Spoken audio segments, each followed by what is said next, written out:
বিপুল উদ্দীপনার মধ্য দিয়ে পালিত হয় মায়াপুর ইস্কন মন্দিরের রথযাত্রা উৎসব।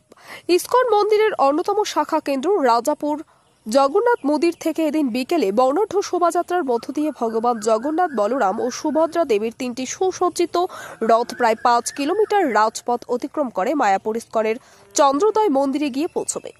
সেখানে অস্থায়ী মাসির বাড়িতে পঞ্চতত্ত্ব মন্দিরে ভগবান জগন্নাথ দেব, বলরাম ও সুভদ্রা দেবী অবস্থান করবেন।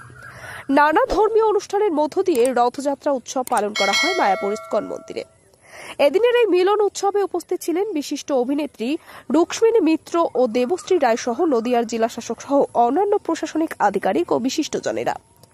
জাতি, ধর্ম, বর্ণ নির্বিশেষে মায়াপুর ইস্কন মন্দির রথযাত্রা উৎসবকে কেন্দ্র করে আজ দেশ বিদেশ থেকে অগণিত পুণ্যার্থীদের সমাগম ঘটে মায়াপুরে।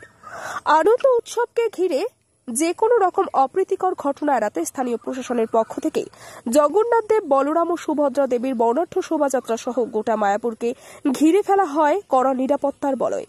পাশাপাশি রথযাত্রার উৎসবকে কেন্দ্র করে বাঁধ ভাঙা উদ্দীপনা লক্ষ্য করা যায় স্থানীয় বাসিন্দা থেকে শুরু করে দেশ বিদেশ থেকে আগত পুণ্যার্থীদের মধ্যে।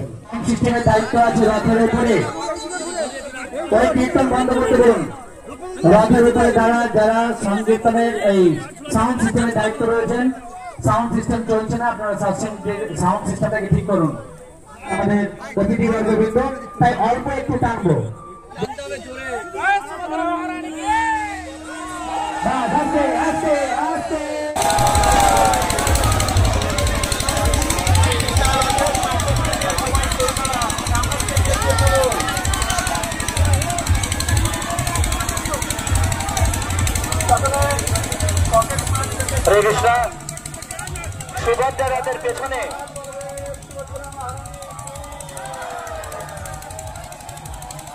সুভদ্রা রথের পেছনে থাকবে আমাদের একটি রথ।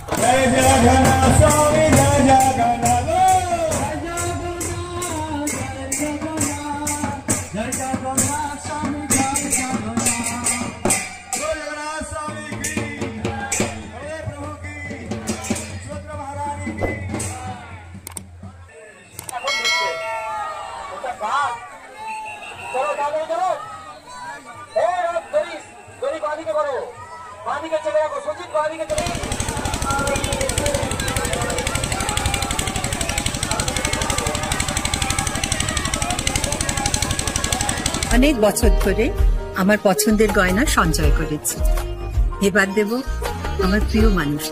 না, it's yours. Now it is yours.